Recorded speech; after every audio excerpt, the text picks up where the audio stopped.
ဖယားဖန်ဆင်းတဲ့အာဒံအေဝါကမေကွန်မေးမယ်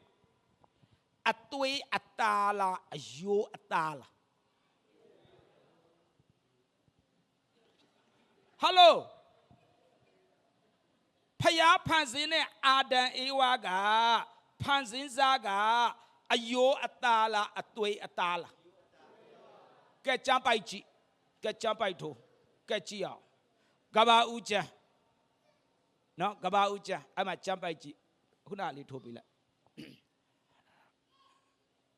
အယိုးသားကြမ်းပိုက်ကဘာဦးကျန်းနှစ်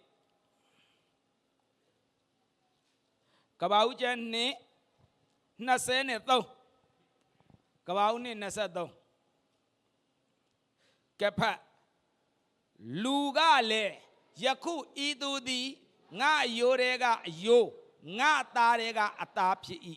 လူတွေကထုတ်တော်ကြောင့်သူ့ကိုလူမိမ့်မဟုခေါ်အပ်သည်ဟုဆိုလေအဲ့ကြပိုက်မှာကြည့်အသွေးအသားလားအယိုးအသားလားအယိုးအသားအင်္ဂလိပ်လိုအစီပြေထိုးပေးမလားအဲ့ဒါမှကြည့်ကြပိုက်တဲ့ဂျာမတ်ဒါနော်ဒါကျွန်တော်မသိဘူးဒါမဲ့ဒီဒါကြောညာသဘောမျိုးလေးထိုးခဲ့တာဟုတ်ပြီလားကဲဖန်ဆင်းစားအာဒံကဟိုမှာကြည့်ဘယ်လိုရေးထားလဲ bone of my bone and flesh of my flesh blood မပါဘူး B L O O D blood မပါဘူးတေချာကြည့်ဟုတ်ပြီလားဒါဆိုကျမ်းစာမှာအယိုးအသားဆိုတာပါလားအဲ့ဒါတခုမှတ်ထားပြီးမှလူကဖျားစကားနားမထောင်တဲ့အခါမှာအပြစ်ထဲကျသွားတယ်အပြစ်ထဲကျသွားတဲ့နောက်ပိုင်းအယိုးအသားကနေအသွေးသားပြောင်းသွားတယ်ပြောင်းသွားရောအဲ့တော့ယေရှုလောကကိုကြွလာတဲ့အခါမှာဟေဗြဲနှစ်14-15ကိုဖတ်ဟေဗြဲနှစ်14-15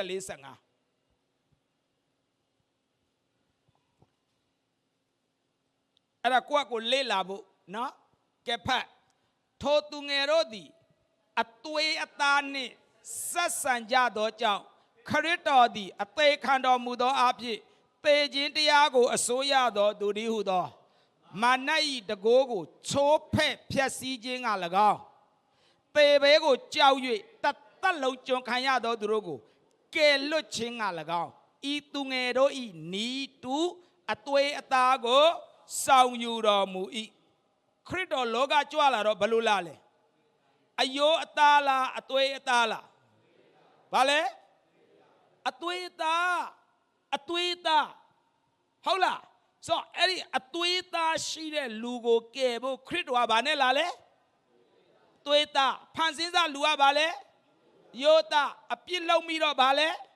သွေးသားခရစ်တော်လောကကြွလာတော့ဘာနဲ့လာလဲသွေးသားဟုတ်ပြီလားကျမ်းစာမှာပါလားသွေးသားနဲ့လာဆိုပါလားကဲကားရိုက်မှာသေပြီးထမြောက်ကောကားရိုက်မှာအသွေးသွန်းရောပြီးမှတကြိုပြီး3ရက်ကြတော့ထမြောက်ရောထမြောက်တဲ့အခါကျတော့မေးမယ်အသွေးသားနဲ့ထလားအယိုးသားနဲ့ထလားဟယ်လိုဘာနဲ့ထလဲရာ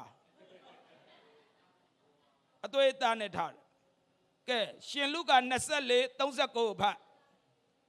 ကဲဖတ်ငါလက်ကိုကြည့်ကြလော့ငါခြေကိုလည်းကြည့်ကြလော့ငါကိုယ်ပင်ဖြစ်၏ငါကိုကြည့်ရှုစမ်းသပ်ကြလော့ငါသည်သင်တို့မြင်သည့်အတိုင်းအယိုးအသားနှင့်ပြည့်စုံ၏ရပြီဘာနဲ့ထလဲသေခြင်းကထမြောက်တော့ဘာဖြစ်သွားပြီလဲလာတော့ကထမြောက်တော့ကျမ်းစာမှာတိကြရေးတယ်တွားမချော်နဲ့တေချာဖတ်လာတော့ကခရစ်တော်လောကလာတော့ထမြောက်တော့ယောသအင်္ဂလိပ်လိုကြည့်အဲ့ဒါနော်ကိုချင်းလို့လဲပြန်ဖတ်ဟုတ်ပြီလား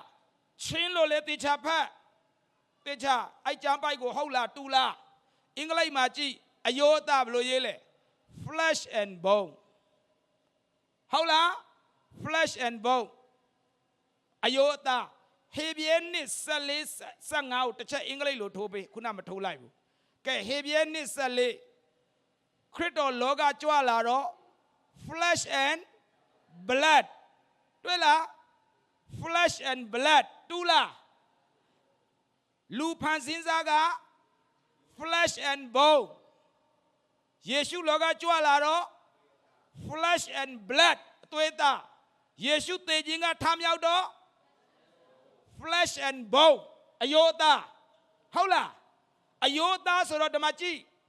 အယောသားဆိုရင်တခါတဲ့ကောင်းကင်ကိုတက်သွားလို့မရဘူးသေချာနားထောင်အယောသားဆိုတာဓမ္မလမ်းလျှောက်ပြေးမတရက်ထိုင်ထအဲ့ဒါဘာလဲအယောသားကိုပြောပါကိုအယောသားကိုဆိုတော့လမ်းလျှောက်တခါတဲ့ကောင်းကင်တက်သွားမယ်တခါတဲ့ဟိုလိုဒီလိုစဉ်းစားလိုက်တာနဲ့ဟာမယ်ရီလန်းလို့စဉ်းစားလိုက်တာနဲ့ရောက်သွားတာမရဘူးဘာကိုလဲအယောသားကိုတရားနာတော့နော်အယောသားကိုကအဲ့လိုသွားလို့မရဘူးပြီးမှယေရှုထမြောက်တဲ့အခါကျတော့ဓမ္မတပည့်တော်နှစ်ယောက်နဲ့တူတူယေရှုကအေးမောက်သွားတဲ့လမ်းမှာလမ်းလျှောက်ပြီးတပည့်တော်နှစ်ယောက်နဲ့တူတူသွားတယ်ဘယ်လိုသွားလဲလမ်းလျှောက်သွားတယ်ဘာကိုလဲအယောသားကိုဟိုလဲရောက်ရောတပည့်တော်နှစ်ယောက်နဲ့စကားပြောပြီးမှညကြတော့မောက်ဖဲ့လိုက်တော့ဖက်ခနဲ့ပျောက်သွားရောကျိတ်နေနဲ့ပျောက်သွားရောရှင်လုကာ24အငယ်31ဖတ်ကြည့်ပါရှင်လုကာ24 31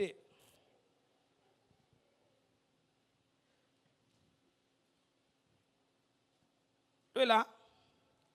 31ဖတ်သူတို့သည်မျက်စိပွင့်လင်း၍ကိုတော်ဖြစ်သည်ကိုသိကြ၏ထိုအခါကိုတော်သည်ပျောက်သွားခုနပဲစကားပြောဖက်ခနဲ့ပျောက်သွားတာဟာယေရှုပျောက်သွားတာဘယ်ရောက်သွားမှမသိဘူးအဲ့ဒါကအယောအသားလားဝိညာဏလားမြန်ပြောပါလေအဲ့ဒါကိုဝိညာဏကိုလို့ခေါ်တယ်ဟုတ်ပြီလားအဲ့ဒါပိုင်းခြားတက်ရမယ်ဝိညာဏကိုဒါဆိုယေရှုဟာကိုဘယ်နှကိုမျိုးဖြတ်တန်းဘူးလေမြန်ပြောလာတော့ဟာသွေးသားထားတော့ပြီးတော့ဝိညာဏကိုဟုတ်လားလာတော့ဟာသွေးသားသေခြင်းကထမြောက်တော့အယောသားနဲ့ဝိညာဏဟုတ်ပြီလားဒါဆိုရင်ဘယ်ဟာအရင်လဲယေရှုဟာအသွေးသားအရင်လားဝိညာဏအရင်လားဘယ်ဟာအရင်လဲသွေးသားအဲ့ဒီကနေဘာပြောင်းသွားလဲအယောသားနဲ့ဝိညာဏနှစ်ခုပြောင်းသွားတယ်ဟုတ်တယ်မလားပျောက်သွားရောခဏနေတော့ဟိုမှာတပည့်တွေကလုကာ24မှာတပည့်တော်တွေကတကားပိတ်ပြီးစီဝေးလို့ပြီးခဲ့တဲ့3ရက်ကပြီးခဲ့တဲ့ရက်အနည်းငယ်ကယေရှုလဝကတ်တယ်မှာရိတ်တက်ပလိုက်အရန်ကြောက်နေတပည့်တွေကနောက်လိုက်တရားလေတကားပိတ်ပြီးစီဝေးလို့မပြောမစို့ယေရှုကတကားလည်းမခောက်ဘူးအပေါက်လည်းမဖောက်ဘူးသူ့ကသူဝင်လာပြီးတော့နည်းနည်းဖယ်ငါဝင်လာတယ်နည်းနည်းဖယ်လောက်เสียမလို့ဒီတိုင်းပဲဝင်ပြီးသူတို့အလဲကောင်တဲ့မှာသွားရက်လိုက်တာအမလေးတပည့်တော်တွေဝမ်းသာလားကြောက်လားပြောဘလို့ဆွဆွဲလဲငါတို့သခင်ထမြောက်ပြီလို့ပြောလားတရေလို့ပြောလားဘယ်သူကတရေလို့ထင်လဲယေရှုကိုဘယ်သူကတရေထင်တာလဲဖာရိရှဲလားတပည့်တော်လားဘောနီဂန်ဟုတ်လားယေရှုနောက်လိုက်ဘူးလားကျမ်းစာကောင်းသင်ဘူးလားယေရှုသင်တဲ့သင်တန်းတက်ဘူးတဲ့လူတော်မှထမြောက်တဲ့ယေရှုကိုတရေလို့ဆွဆွဲရင်ကျမ်းစာကြောက်စီးပြီးပြန်လာတဲ့လူကတော့ဘာဆွဆွဲမလဲခမည်းတော်ပဲဖြေတော့ယေရှုနောက်လိုက်တဲ့လူတော်ထမြောက်တဲ့ယေရှုကိုဘယ်လိုဆွဆွဲလဲ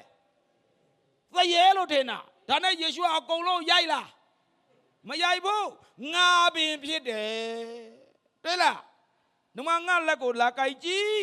အယောအသားနဲ့ပြည့်စုံတယ်ကြိုက်ကြည့်တော့လေကြိုက်လို့ရတယ်တကားလည်းပိတ်ထားတယ်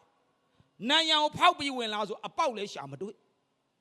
ဟဲအယောသားရှိလားအပေါက်မဖောက်ဘဲဝင်လာလို့ရလားဘယ်သူမှခွင့်မတောင်းပဲအလေကောင်တဲတဲ့မှာရက်လို့ရလားအဲ့ဒါဘာကိုလဲအဲ့ဒါဝိညာဏဆိုဘယ်ဟာအရင်လဲသွေးသားဘယ်ဟာနောက်လဲအယောသားနဲ့ဝိညာဏနောက်အဲ့ဒါကျွန်တော်တို့အဲ့ဒါကိုကြည့် ကြည်အဲ့ဒါကိုကြည်အဲ့ဒါကျွန်တော်တို့အတွက်နမူနာအခုကျွန်တော်တို့ဘာလဲသွေးသားအသွေးသားနဲ့သေခြင်းကထမြောက်ရင်ဘာဖြစ်လာမလဲအယိုးသားနဲ့အဲ့ဒါဖြစ်မှာနမူနာအဲ့ဒါယေရှုကကျွန်တော်တို့လိုအသွေးသားလို့ပြောတယ်မဟုတ်လားထိုသူငယ်တို့ဤနီးတူလို့ပြောတယ်မလားဒါဆိုယေရှုကကျွန်တော်တို့လိုအသွေးသားဒါပေမဲ့ငါတို့အသွေးသားအပြည့်ရှိတယ်သူ့အသွေးသားအပြည့်မရှိဘူးအဲ့ဒါလည်းနားလည်ရအောင်မယ်အသွေးသားနဲ့သူမြေကြီးပေါ်မှာကျွန်တော်တို့လိုပဲခံရလားကျွန်တော်တို့လိုပဲဖြတ်တန်းလားဗိုက်စားလားမောလားမောကျင်ဟန်ဆောင်တာလားတကယ်မောတာလားဒါဆို तू လူဟုတ်လားလူလိုဟုတ်လားဖျားဟုတ်လားဗိုက်စားလားဗိုက်စားတယ်ဟုတ်လားဆိုအတီအသွေးသားဖျက်ရလားဒုက္ခရောက်လားခံရလားကောင်းခံရတယ်ကောင်းခံရတာသေခြင်းကထမြောက်တော့အယိုးသားနဲ့ဝိညာဏဖြစ်သွားရောတွေ့လားဖြစ်သွားတဲ့အခါကျတော့ဟိုမှာတိကော15:46ဖတ်ကြည့်အောင်တိကော15:46